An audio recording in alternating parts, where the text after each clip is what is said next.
we are okay to stipulate with counter stipulation that this was approved by the Office of the President as recommended by the DBM, Your Honor. What does counsel for the panel of prosecutors state? No, Your Honor. Oh, yes? Yes, Your Honor. Comment from the counsel for respondents on the offer? Subject to cross, Your Honor. Subject to cross, counsel may proceed with her direct examination of the witness, Mr. Roderick C. Wamil, when she is ready. You may Thank proceed, you, Your ma'am. Honor. With the permission of the presiding officer, Honorable Senator Judges. Magandang umaga, Mr. Witness. Magandang umaga po. Kumusta na po kayo ngayon? I'm feeling a bit anxious lang po as of this moment. Nervyos. Anxious. Okay. Huwag kang mag-anxious. Please state your name again. Your name, your age, and occupation and other personal circumstances, Mr. Witness. I am Roderick C. Wamil, 34 years old and currently an audit team leader of the Commission on Audit, Pasay City. Before I ask you about your present occupation, give us a educational background. What is your educational background, Mr. Witness? Ako po ay nagtapos ng Bachelor of Science in Accountancy from the Central Luzon State University at ng Juris Doctor degree from the Arellano University School of Law. So you are both an auditor and a lawyer? Yes, ma'am. Okay. Ngayon, nagtrabaho ka sa COA? Yes, ma'am. How long have you been working for the Commission on Audit? I've been with the Commission on Audit for more than 11 years po. 11 years. And what position in the COA do you presently hold? I presently hold the position po of attorney of the Commission on Audit. Ano yung attorney for? It is, yung description of the planted job position po na hinahawakan ko. But currently po, I am an audit team leader po sa Commission on Audit Pasay. Okay. Before you were assigned to the Commission on Audit Pasay, what was your previous position with the COA? Before my assignment po sa Commission on Audit Pasay, I was previously assigned as a state auditor po of the Intelligence and Confidential Fund Audit Office of the COA. Itong COA ICFAO, ICFAO? Yes, ma'am. Could you give us a background? Ano itong COA ICFAO? Ang COA ICFAO po ay yung office under the Office of the Chairperson in charge with the conduct of the post-audit po ng liquidation of the confidential fund and intelligence fund of the various government agencies, which include the national government agencies, the government-owned or controlled corporations, and the local government units po. Okay. Na-mention mo ang intelligence at confidential funds. For our understanding, para maintindihan namin ngayon, ano ang intelligence funds at ano ang confidential funds? Ang intelligence funds po under the Joint Circular 2015-01 ay yung lump sum appropriation po na provided in the budget of the agency concerned with respect to their intelligence operations. While, Ano naman ang confidential funds? ang confidential fund po based on the Joint Circular 2015-01 ay yung lump sum appropriation po ng concerned agency para sa kanilang confidential expenses. At you earlier said, sinabi mo kanina na ang office ng ICFAO ang nag-audit ng national government agencies. Anong ibig sabihin ng nagko-conduct ng audit? Anong klaseng audit ang ginagawa ng COA ICFAO? Ang audit po na ginagawa ng COA ICFAO ay compliance post-audit po. What do you mean by compliance post-audit? When we say compliance post-audit po, we evaluate a certain subject matter which is covered by the audit with respect to a certain criteria po which is usually po yung applicable laws, rules, and regulations. And in case of the confidential and intelligence fund, ini-evaluate po namin yung liquidation ng confidential and intelligence fund based dun sa criteria na presented ng Joint Circular 2015-01. At pag sinabi naman pong post-audit, ginagawa po namin yung audit after the fact of the disbursement. So, ini-evaluate po namin kung yung disbursements ay properly supported with complete documents as required by the applicable rules and regulations. And if yung disbursements po ay hindi illegal, hindi irregular, or hindi improper. At sa pag-conduct na sinabi mong post-audit, ano ang basihan ng ginagamit natin? Ang ginagamit po namin sa ICFAO ay yung Joint Circular 2015-01. Can you tell us, ano itong Joint Circular 2015-01? Ang Joint Circular 2015-01 ay yung nagpo-provide po ng guidelines on the entitlement, the use, the release, the reporting po at yung audit ng confidential fund at ng intelligence fund of the various government agencies. If I show you a document now entitled, and this for appreciation of the Honorable Senate Impeachment Court is being flashed on the screen with the permission of the presiding officer. Council may do so and may proceed. I'm showing to you now a document entitled the Joint Circular 2015, which for identification has been marked as Exhibit P-1-4 for the prosecution. -E. Showing to you this document, we have here, Your Honor, we're being assisted here Assisting counsel by may approach. our Associate Attorney Mark Penn. Likewise, assisting counsel for the respondent may approach Thank you, Your Honor. the witness.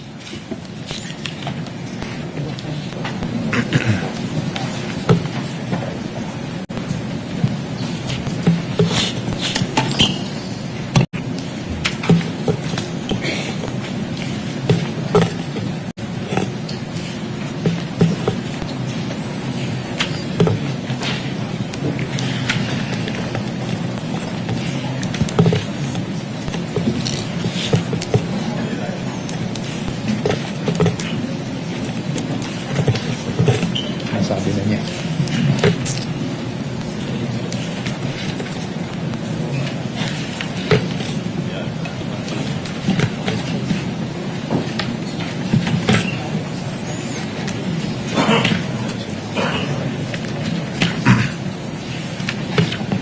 While we're waiting, counsel, Attorney Kapunan, would you like to identify this document as previously marked so that we can have it on the record and for the reference? Your Honor, please, Mr. Witness, what relation does this joint circular have to the joint circular that you mentioned na basihan ng inyong audit, post-audit?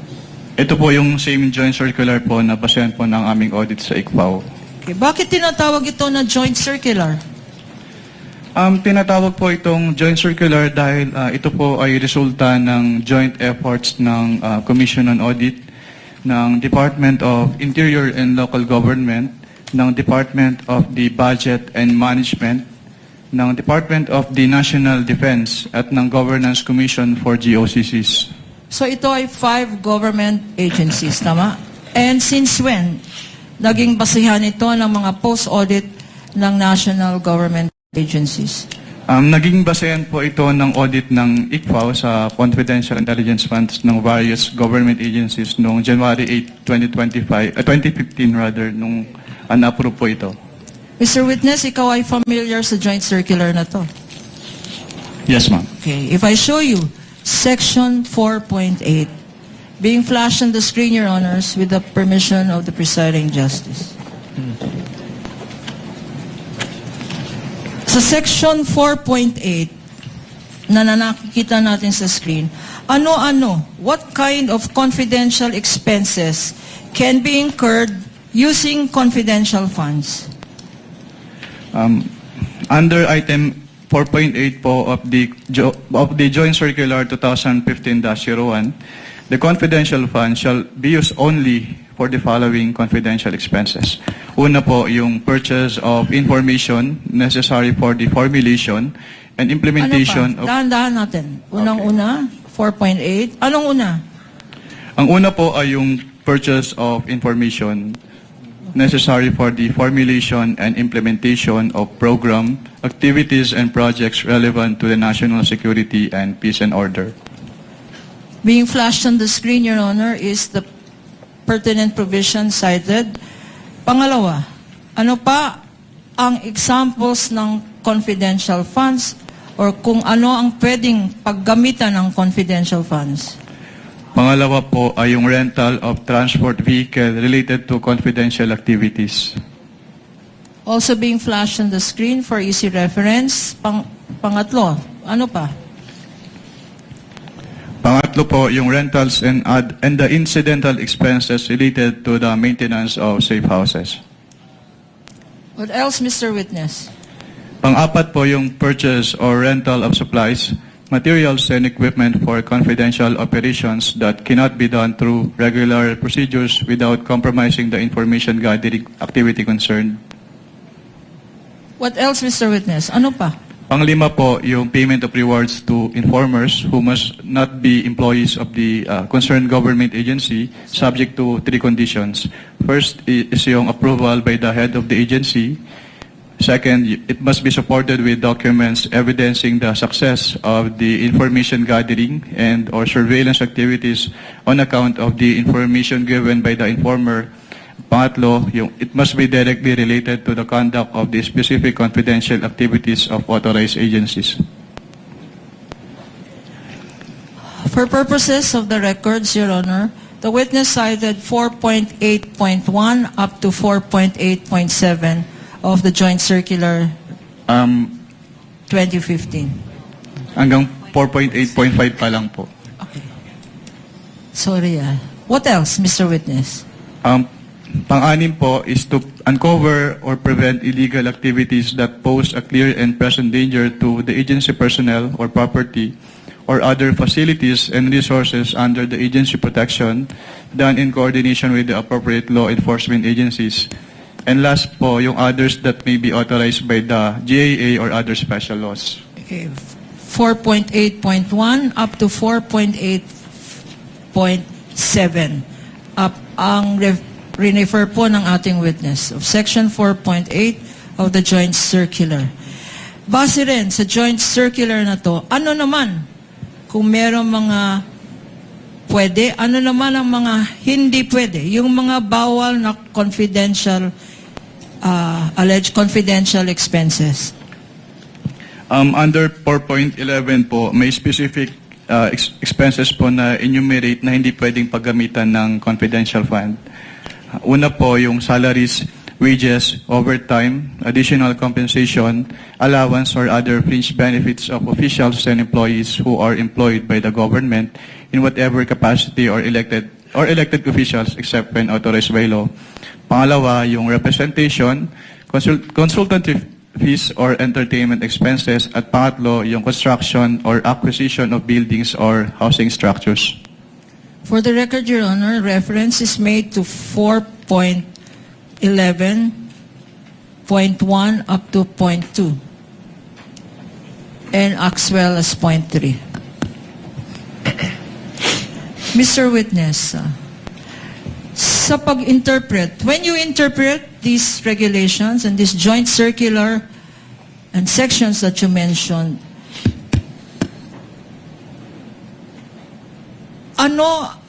what terms of compliance are you thinking about?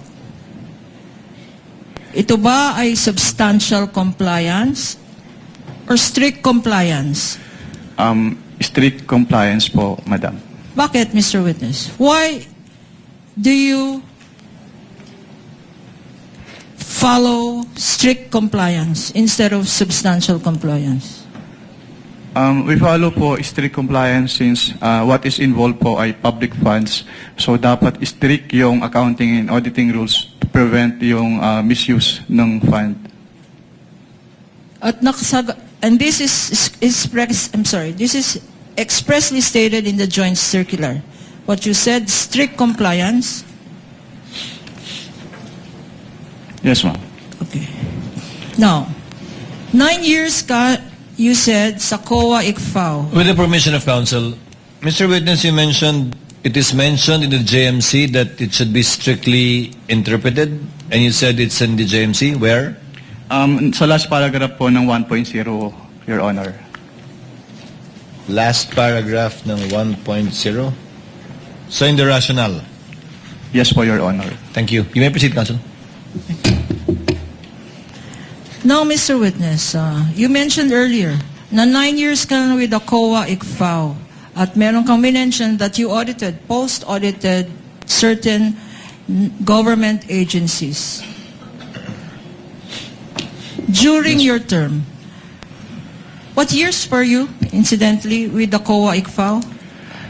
I was with the COA ICFAO po from September 2014 until February of 2024. In this period of time, from 2014 to 2024, could you tell us how many vice presidents have you audited? Ang tanging nung time lang po ni Vice Presidente Sara Duterte. But there were 3. Who were the vice presidents during this period? Ang naging mga Vice Presidente po since I assumed with ICFAO in 2014 ay si dating Vice President Binay at si dating Vice President Leni Robredo at yung ating incumbent Vice President po na si Sara Duterte. So, 3 vice president, Vice President Binay, Vice President Robredo, at Vice President Sara Duterte. Sino-sino sa kanila ang inaudit mo tungkol sa confidential funds? Ang buhat po nung nag-assume ako nung 2014, tanging si Vice Presidente Sara Duterte lang po yung aking na-audit na may Bakit, confidential fund. Bakit, Mr. Witness? Bakit Vice President Sara Duterte lang ang inaudit mo ng confidential funds? Dahil po, since nung nag-assume po ako ng 2014 sa ICFAO, wala pong naging appropriation for confidential funds si dating Vice President Binay at si dating Vice President Robredo. Tanging si Vice President Sara Duterte lang po yung nagkaroon ng appropriation for the confidential funds. And in the same period of time, 2014 to 2024, kasama ba sa mga national agencies na minention mo ang Department of Education? Yes, ma'am. And during this period, 2014 to 2024, sino-sino ang mga secretaries ng Department of Education? Sa pagkakaalala ko po, ang mga naging DepEd secretaries po ay sina dating Secretary Luistro, dating Secretary Briones at ang ating Vice Presidente in her concurrent capacity as the DepEd Secretary during that time po. At sino sa 3 ito? Sino-sino sa mga secretary ng DepEd ang inaudit mo for confidential funds? Tanging si Vice Presidente Sara Duterte lang po as the DepEd Secretary. Bakit, Mr. Witness? Dahil siya lang po yung naging DepEd Secretary na nagkaroon ng confidential funds ang DepEd. And could you tell us how much was the confidential funds of the Vice President that you said you audited? May clarify po kung anong office po yung tinutukoy niya. Office of the Vice President. Sa Office of the Vice President po, ang kanilang naging confidential fund ay from the 4th quarter of 2022 until 3rd quarter of 2023 ay 125 million pesos per quarter. So ang total po nun ay 500 million pesos. Magkano naman ang confidential funds na inaudit mo sa DepEd, Department of Education? Ang inaudit ko naman po sa Department of Education, since ang kanilang cash advances ay from the 1st quarter of 2023 until the 3rd quarter of 2023, at meron silang 37.5 million pesos quarterly cash advances. So ang naging total po nun ay 112.5 million pesos. Thank you, Mr. Witness. Ngayon, you said that you conducted the post-audit of both offices. Pag nagko-conduct ng post-audit, ano ang rini-require na documents para sa confidential funds? Ang nire-require po namin na documents ay yung mga requirements as provided under the Joint Circular 2015-01 o yung mga tinatawag na liquidation documents po. Ano-ano ang mga liquidation documents na to? Based on the joint circular po, yung mga liquidation documents na yun ay yung kanilang liquidation reports, yung disbursement voucher na ginamit nila, yung land bank checks, yung obligation request, yung kanilang physical and financial plan, yung kanilang accomplishment reports po, and yung proof of submission noon to the Office of the President, the Senate President, and the Speaker of the House, yung certification of the accountable officers on the utilization of the confidential fund, yung designation po ng special disbursing officer kapag hindi si head of agency yung magiging disbursing officer, yung fidelity bond ng accountable officers at yung kanilang specimen signatures po. Okay. Your Honor, please, these liquidation documents submitted by the Office of the Vice President and the DepEd are among the stipulated documents of the Counsel for the Respondent, Your Honor. But for easy reference, may we also ask permission to flash them on the screen for the better appreciation of the senator judges. And may I Counsel? ask, I'm sorry. Please proceed. And may I ask Attorney Peña to please show these documents to our witness for purposes of comparison. Assisting counsel may approach the witness. Likewise, the respondent. assisting counsel for the respondent. Thank you. If they so wish, this is for the information of the senator judges, given that the documents stipulated earlier were merely enumerated so that the senator judges may be appraised of the documents that have already been admitted to and stipulated to by both parties. Counsel may proceed. Thank you, Your Honor. Since stipulated, there's no need really to compare. But I am showing now to you, and this is being flashed on the screen with the kind permission of presiding judge, a copy of a fiscal financial plan approved on December 13, 2022, marked as Exhibit P-1-14 for the prosecution. And likewise, for the record, on the part of the defense, marked as D-1-23-OVP. That's Yes, correct, sir. Your Honor. Yes, Your Honor. Will the witness please respond? Okay. Sa bottom portion, give me a look. Sa bottom portion,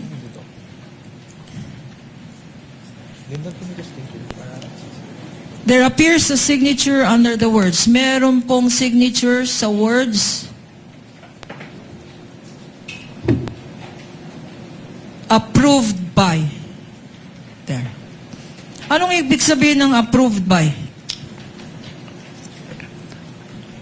Ang ibig sabihin po ng approve by ay inapprove po nung nakapirma yung contents ng physical and financial plan po based on that document. Okay. At sinabi mo, approved by ay inapprove. Kung sino man ang nakalagay na signature dyan. Kaninong signature naman ang nasa bottom portion ng ating Exhibit -1-14? Kay Vice Presidente Sara Duterte po. Why are you familiar? Bakit mo kilala? Bakit mo alam ang signature ni Vice President Duterte? Dahil among their submissions po ay yung kanilang specimen signatures at kasama po doon yung specimen signature po ni Vice President. At yung kanyang pirma po doon sa specimen signature submitted ay kaparehas po ng pirma niya dito sa physical and financial plan na ito. Pinakita sa iyo ang isang physical financial plan which you said is a faithful reproduction of the submissions, and this is now being shown on the screen. Ano ang observations mo dito sa physical and financial plan approved on December 13, 2022? Hindi po siya compliant to the joint circular dahil yung first column, which is the programs, activities and projects, hindi po in-indicate nung OBP yung kanilang specific confidential activities na kanilang paggagamitan ng confidential fund as required under item 4.2 of the joint circular. Hindi ito specific according to you and according to 4.2 of the joint circular. Can you please enlighten us. Ano itong section 4.2 ng joint circular? Under item 4.2 po ng joint circular, all requests or allocations for CF must be supported with a physical and financial plan which must indicate the proposed amount allocated for each program and activity dahil ito po yung magiging basis for the disbursement ng kanilang confidential fund. At yung mga sinabi mo, nakikita ba dyan sa dokumentong yan? Wala, based po on this submitted physical and financial plan, hindi po nakikita rito yung kanilang specific confidential activities na kanilang pagbabasihan sa kanilang disbursement.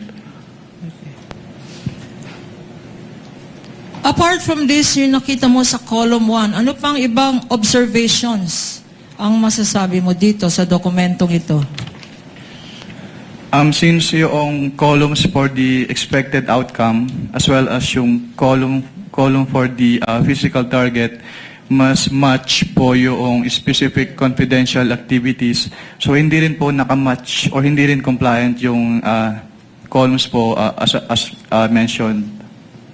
At bakit? Why do you say na hindi compliant na rin to sa joint circular?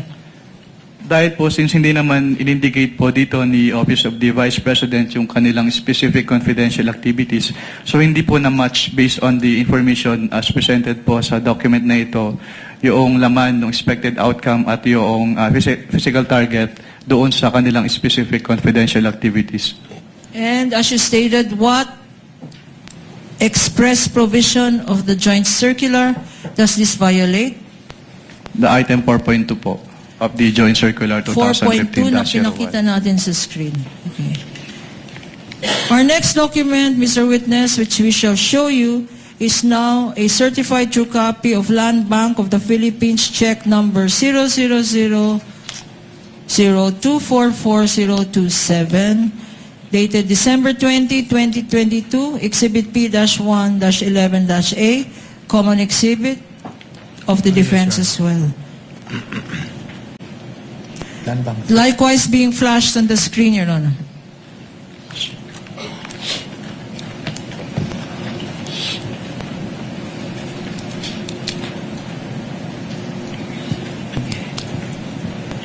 Mr. Witness, what is the significance? Ano ang significance ng check na pinapakita nito in relation to your audit of the Office of the Vice President's confidential funds? Ang significance po ng cheque ay ito po yung proof na pwede na nalang i-withdraw yung kanilang cash advance. Okay. Na pwedeng i-withdraw na yung cash advance. Ngayon naman, punta tayo sa another document. I will show you now a disbursement voucher dated December 20, 2022. Again, common exhibit. For the prosecution, this is Exhibit P-1-10-A. For the period December 20, 2022.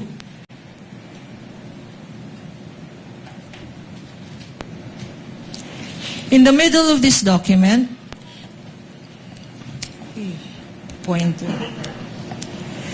in the middle of this document, there appears a signature under the words, quote, certified expense, cash advance necessary, lawful and incurred under my direct supervision and control.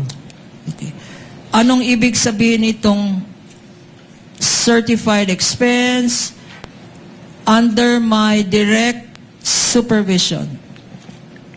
Your Honors, What is the kindly, we would pleasure like of to object on that counsel for one. the respondent? Your Honors, that calls for a conclusion of law. I'm Based on sorry, the- counsel? That will call for a conclusion of law on the part of the witness, Your Honor. They're asking for what that means for the witness. Only insofar as how the witness interprets this provision, given that he audited these documents and are part of the submission. Witness may answer. Based on this disbursement voucher po, sinertify po ni Vice President na yung kanilang cash advance ay kailangan na ayon sa batas at na-incur po under her direct supervision. And there is a signature here in this document. Whose signature is this, if you know? May I clarify po kung anong signature po yung tinutukoy? Yung sa... Above the name, Sara Z. Duterte. That is the signature po of the Vice President Sara Duterte. What else, if any, observation can you make as regards this document? Under the particulars portion po, nakalagay na yung cash advance is for calendar year 2022, which is not compliant po with the joint circular. Since under the joint circular po, the disbursement voucher shall state the duration of the implementation of the project. Pero since this cash advance is for the fourth quarter 2022, so hindi po tama yung nakalagay dito na yung cash advance is for the calendar year 2022. At ano naman again? Ano ang violation nito sa joint circular? May I refer po to the joint circular, Your Honor, for the specific provision? Witness may refer to the joint circular previously marked.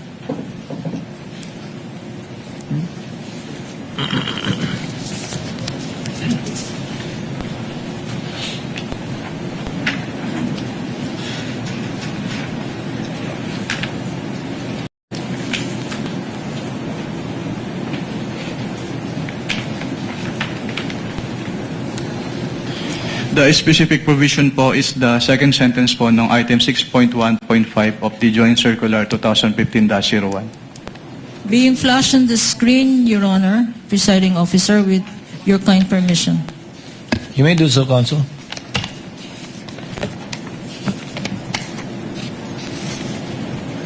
Can you read, for the record, 6.1.5?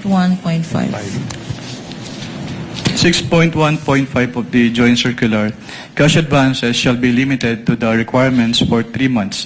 The disbursement voucher shall clearly state the duration of implementation of the projects. If the implementation of the project will extend to more than 3 months, additional amount may be granted only after the liquidation of the previous cash advance. If on the other hand, cash advances are drawn monthly, liquidation shall be done monthly. Cash advances shall be granted only upon the certification of the agency accountant stamped or printed on the disbursement voucher that previous cash advance for the same purpose, project, or activity given to the SDO requesting cash advance has been liquidated and proper accounting thereof was made in accordance with this joint circular. Okay. Ngayon naman, I will show you. Kasi liquidation ang pinag-uusapan. I will show you a liquidation report dated January 10, 2023. Again, common exhibit. This is prosecution's exhibit P-1-9-A. A liquidation report dated January 10, 2023. In the middle of this document, by the bottom, there appears a signature under the words, certified purpose of travel cash advance duly accomplished. Mr. Witness. And this certification, Counsel, just to correct you, certified purpose of cash advance duly accomplished. There's no word travel. yes, Your Honor. Do you confirm, Counsel? You may Yes, proceed. Your Honor. Certified purpose of travel cash advance Of cash advance. of cash advance duly accomplished. Yes. You may proceed, Counsel. Thank you for the correction, Your Honor. What does this mean in terms of your audit? This means po na sinertify po ni Vice President na yung layunin ng cash advance ay kanilang na-accomplish. And you said the Vice President, whose signature is that? That is the signature po of the Vice President Sara Duterte.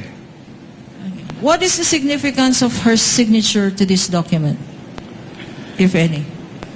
Ang significance po ng kanyang pirma dito ay kanya nga pong sinertify na yung purpose po ng kanilang cash advance from the confidential fund ay na-accomplish po ng agency. And what are your observations? Ano ang mga observations mo, if any, sa dokumentong ito? Actually, it is one of the proforma annexes po nung Joint Circular 2015-01. Siguro ang napansin ko lang dito ay yung period covered na December 21 to 31, 2022 since the cash advance was supposedly for the fourth quarter of the 2022 of the OBP. Pero other than that naman po, this document is compliant naman po with the requirement of the Joint Circular 2015-01. Again, para maintindihan namin, sabi mo, ang na-observe mo, yung period. Yung period, Mr. Witness. Anong period covered dito? Based on this liquidation report po, ang period covered ay December 21 to 31, 2022. What is the significance? Bakit mo napansin itong period na to?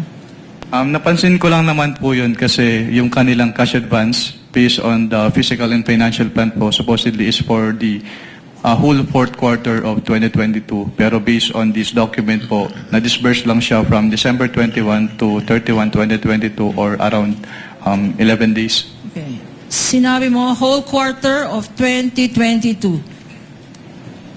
September, November, October, sandali.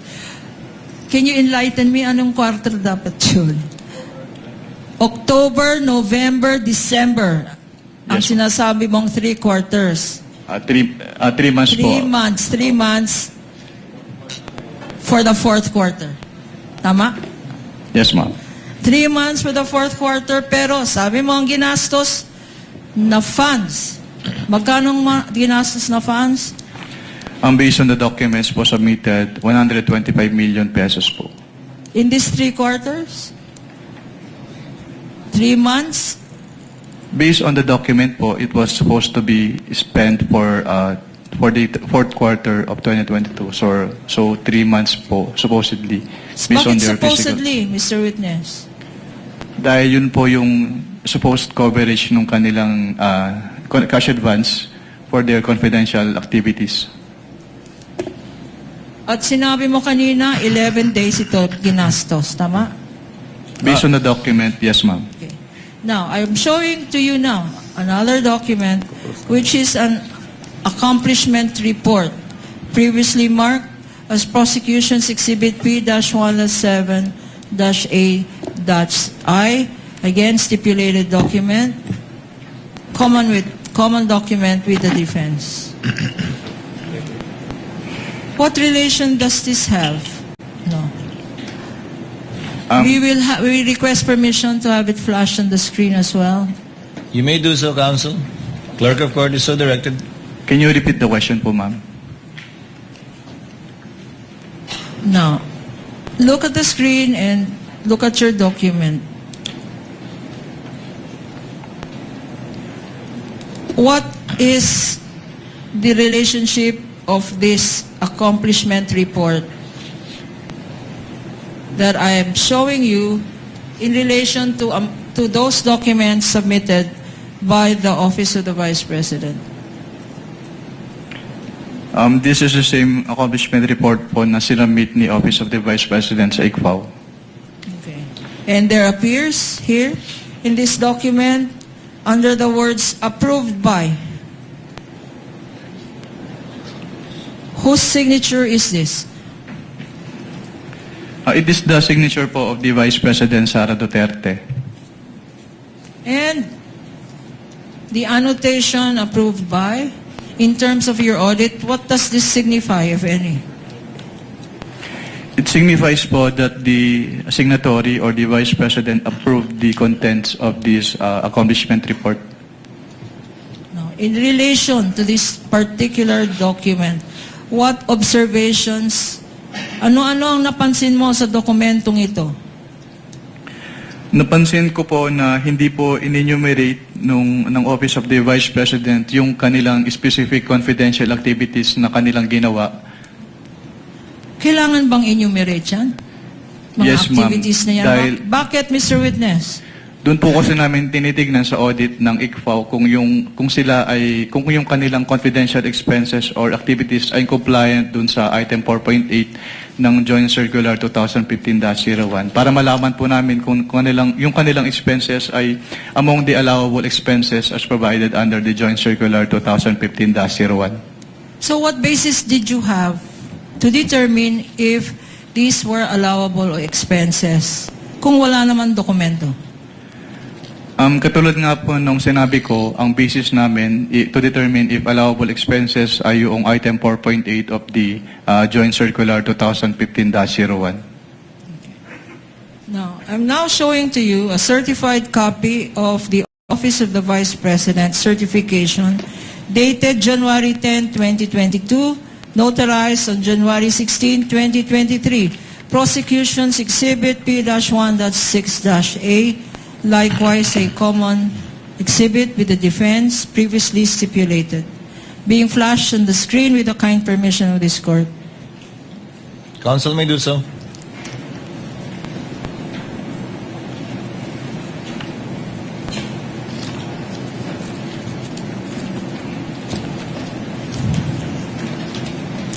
Dito sa baba, may pirma sa ilalim ng mga salitang attested. Kaninong signature itong nakikita natin dito? Ito po ay signature ni Vice Presidente Sara Duterte. At anong ibig sabihin under your circular ng attested? Ang ibig sabihin po ng attested ay kanyang kino-confirm at bine-verify na yung contents ng certification na ito ay totoo. What other observations? Ano pa ang mga na-observe mo sa dokumentong ito? Ang napansin ko po dito yung date of execution ng certification, January 10, 2022. Ano pa? January 10, 2022. Why is this significant? Because it is supposedly the date of the execution ng certification, pero yung kanilang cash advance ay for the fourth quarter of 2022. Yung cash advance nila ay para sa anong period? For the fourth quarter po of 2022. Pero ang certification ay January 10, 2022. Yes po. Po. And based on this document, when was it notarized? It was notarized po on January 16, 2023. 2023. Okay.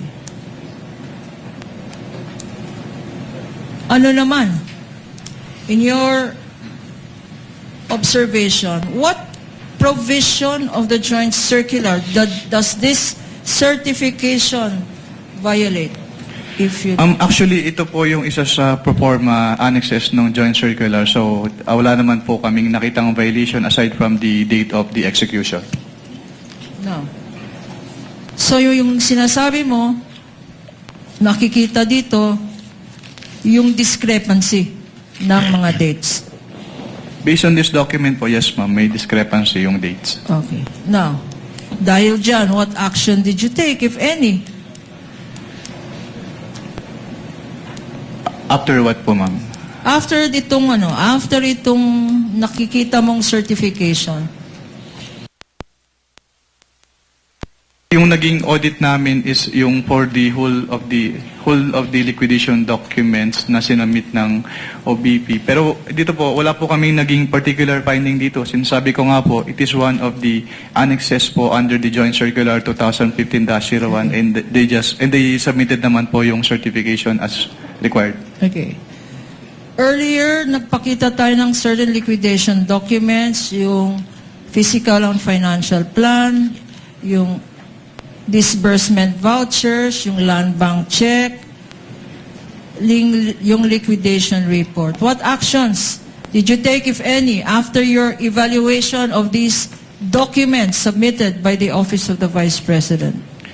After the evaluation po of those documents, since I noted that the documents are not compliant with the requirements of the Joint Circular 2015-01, I drafted po an audit observation memorandum which I submitted for review to my division chief.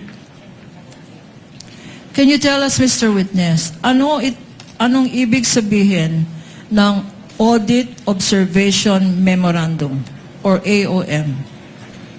Ang Audit Observation Memorandum po under the Joint Circular 2015-01 ay written notification to the accountable officers explaining to them or informing them the deficiencies po noted during the audit and requiring them to submit an explanation or to submit the documents being sought po doon sa AOM or both. So, itong AOM was on account of sinasabi mong discrepancies. Yes, ma'am. Na-point out mo na dito sa Honorable Court. Now, if I show you a copy of this Audit Observation Memorandum that you mentioned, please identify the same. Assisting counsel for both parties may approach the witness. Your Honor, please again, this is a common exhibit. This is exhibit P-1-12-A dated September 14, 2023 for the prosecution. Likewise, a defense exhibit, Your Honor.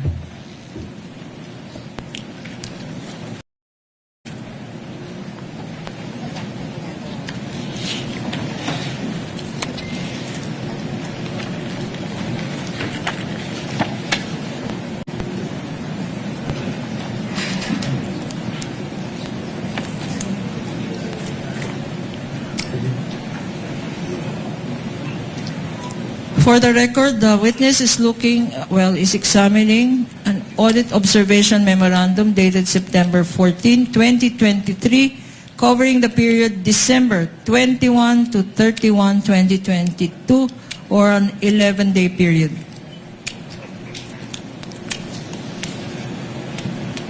Proceed, counsel. Can you tell us, Mr. Witness, what were your findings, if any, in relation to the audit of the Office of the Vice President's fourth quarter confidential funds liquidation?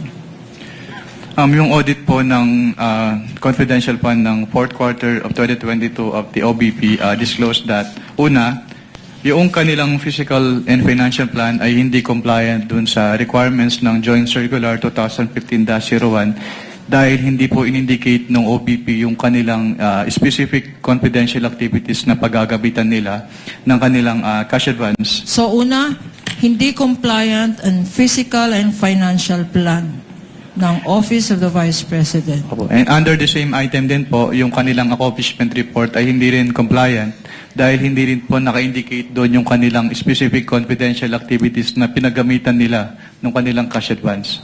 Your Honor, for easy reference, we are flashing these particular portions of the document being referred to by the witness. Ano pa, Mr. Witness? Pangalawa po, hindi po sinubmit ng Office of the Vice President yung kanilang documentary evidence of payments as required under Item 4.12 of the Joint Circular 2015-01. Can you remind us, ano-ano itong mga dokumento na dapat sinubmit ng Office of the Vice President to liquidate for confidential funds? Under the Joint Circular 2015-01, yung documents po na dapat isubmit nung agencies concerned po ay una yung kanilang liquidation report as proof of the liquidation. Pangalawa ay yung kanilang mga documents na ginamit nila sa grant ng cash advance, which include the disbursement voucher, yung cheque, yung obligation request, yung physical and financial plan, at yung kasama din po yung accomplishment report ng agency, quarterly accomplishment report, at yung proof of submission to the Office of the President, the Senate President, and the Speaker of the House, yung certification po ng accountable officer on the utilization of the confidential fund, yung designation ng special disbursing officer in case the head of the agency ay hindi po yung SDO, yung specimen signatures po noong signatories ng documents, yung fidelity bond po, yung certification from the agency accountant na walang unliquidated cash advances, yung SDO, at yun po. At sinabi mo earlier, na Pati rin ito, po pala yung documentary evidence of payments. so these are the documentary evidence required. Sinabi mo earlier in your testimony that there were discrepancies and insufficiencies in this document submitted. Yes, ma'am. Ano pa ang observation mo, Mr. Witness? Yung pangatlo po, yung disbursement voucher po ay, yung approval portion ng disbursement voucher ay, actually, yung, katulad nga po nung nasabi ko kanina, yung disbursement voucher, ang nakalagay na period covered ay calendar year 2022, which is inconsistent with the physical and financial plan dahil ang naka-indicate po doon sa physical and financial plan, yung cash advance ay for the fourth quarter of 2022. Okay. Ano pa? Meron pa ba? Yun lang po, ma'am. Merong mga sanyamit rin sa yung mga acknowledgement receipts. Mr. Witness? Pwedeng paulit po ng tanong. Wala pa. Sa quarter na to, wala pa. Okay. Ngayon, in the last page of this document, there appears a signature on top of the name Nilda Plaras. Who is this Nilda Plaras, if you know? Si Assistant Commissioner Nilda Plaras po yung head of the ICFAO during this time po. And how do you know that this is her signature? I saw her sign other documents and her signature on those documents is the same po with her signature in this AOM. Pagkatapos na issue ng COA ICFAO ng office mo, itong Audit Observation Memorandum, what happened next, if any? After po ma-issue, tama po ba yung tanong? Ma-issue? Yes, pagkatapos na issue ng...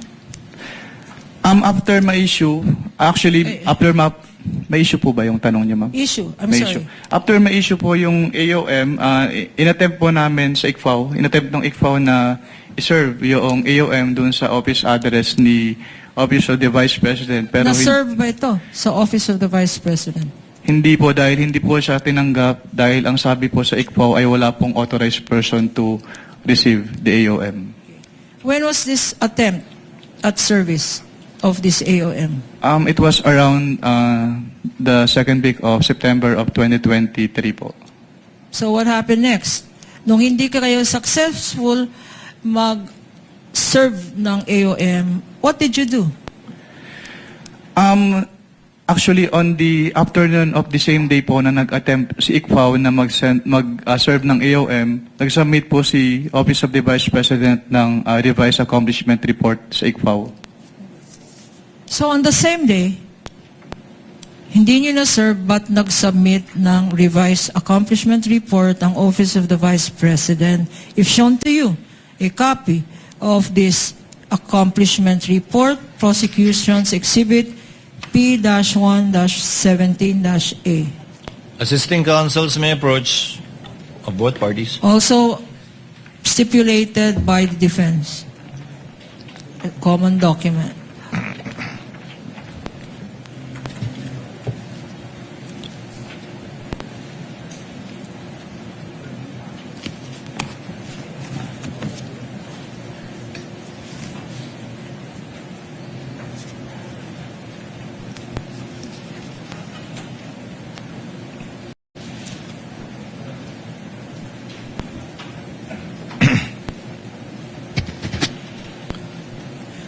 Mr. Witness, ano ang significance, if any, nitong revised accomplishment report? Ang significance po nito, dito po naka-indicate yung specific confidential activities po na pinagamitan ng cash advance ng OBP. So, as compared po doon sa kanilang initial accomplishment report na sinubmit, wala po doon naka-indicate na specific confidential activities. Can you tell us ano ang observation mo dito sa mga linista ni Vice President sa kanyang alleged activities to justify her confidential expenditures? Based on this document po, some of the line items as presented po na confidential expenses ay hindi among the allowable expenses under item 4.8 of the joint circular. At yung items po na yun, Ano-ano ang mga items na yon? yung letter E po, yung provision of medical and food aid for 40 million pesos at yung payment of incentives or traveling relative to confidential operations na 10 million pesos. Isa-isahin natin. Sinabi mo na ang hindi pwede dyan yung Letter E and letter F po. letter D, Letter E po. E. E and letter F. What item is this and how much? Yung letter E po, yung provision of medical and food aid na 40 million pesos at yung letter F na payment of incentives or traveling relative to the confidential operations na 10 million pesos. Bakit hindi allowed ang medical expense for 40 million? Dahil yung hindi po siya kasama dun sa enumeration ng item 4.8 at yung enumeration po na yon ay exclusive. Yun lang po yung Exclusive. allowable confidential expenses based on the Joint Circular 2015-01. What do you mean when you say the enumeration in the circular is exclusive? Anong ibig sabihin ng exclusive? Kapag sinabi pong exclusive, ay doon lang pwedeng gamitin. So other than those enumerated po, ay hindi na po siya allowed as confidential expenses. So 40 million na gamot, hindi allowed. Ano pa nakita mo dyan? Yung item B po, yung payment of reward, kasi aside from this accomplishment report, hindi po sila nag-submit noong any document evidencing the success of the information gathering or surveillance activities on account of the information given by the informer as required po under item 4.8.5 of the Joint Circular 2015-01. So sa particular item na yan, yung payment of rewards, you are saying, our understanding is, hindi sapat na magsabi lang ng pangalan, kailangan under the circular again? Ang sinasabi po ng circular ay dapat mag-submit sila ng document supporting the payment of reward na nag-evidence ng successful surveillance activity or information gathering on account of the information given by the informer. So kung may payment of reward, dapat may supporting document na nagpapatunay na successful ang result ng activity na yan, yung information gathering. Ang tanong sa iyo, Mr. Witness, meron bang mga dokumentong sinubmit to show the success of that surveillance? As of the time po na sinamit itong revised accomplishment report na ito, wala na po silang ibang sinamit na document evidencing the success of the information gathering or surveillance activities. We now go to anything else. Mr. Witness, what happened? Nung sinubmit ba ng Vice President yung sinasabi mong revised accomplishment report, rinevise mo rin, nyo rin ang findings nyo sa audit observation memorandum? Objection, Your Honor, leading. With the permission of the, objection is sustained. With the permission of the parties, earlier it was agreed by the senator judges that we would be pausing hopefully in time for lunch really, and it has gone beyond already 12 o'clock. So before proceeding to I presume, a common exhibit previously stipulated to by both parties, you're referring to the AOM of October 3, 2023. Let's pause in the meantime with the permission of the parties, again in compliance with the agreement earlier made among the senator judges. And we shall resume at 1 o'clock in order to afford the parties enough time for lunch. And again, with the indulgence of Attorney Kapunan, let's